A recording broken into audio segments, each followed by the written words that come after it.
4ga 1 vaziyat. Raqiblar meni o'ldirib top 1 olarmikan? Mana shu xatosidan keyin raqiblarni top 1 olish foizi 75% ga kamaydi. Nok bo'lgan raqibimizni jonini ko'rinar-ko'rinmas kamaytirib qo'yamiz. 3-sherigun bilan ovora bo'lish kerak. Dushmanning IQsi pastligi shu yerdan ma'lum, ustimga rash qilmoqda. Afsus, bunaqa vaziyatdan foydalanib biz joyimizni almashtiramiz. Va bu yerda biz birinchi nok bergan dushmanimiz o'ldi. Ana endi ularning top 1 olish shansi 60% ga kamaydi. Endi bu yog'ini tomosha qilamiz.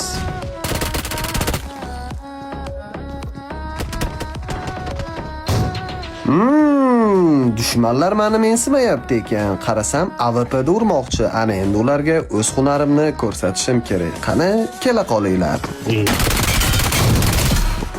Dushmanlarimning top 1 olish foizi endi 25% ga kamaydi. Bitta noki bor va bitta ustimga yugurmoqda. Biladi, jonim kam, lekin biz bu yerda shoshilmasdan pozitsiyani o'zgartiramiz.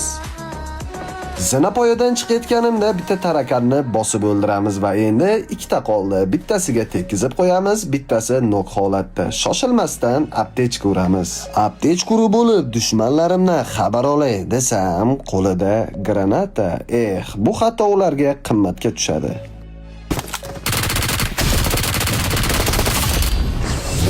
Agarda video sizlarga yoqqan bo'lsa, bitta like ni bosib, obuna bo'lmagan bo'lsangiz, obuna bo'lishingizni so'rab qolaman.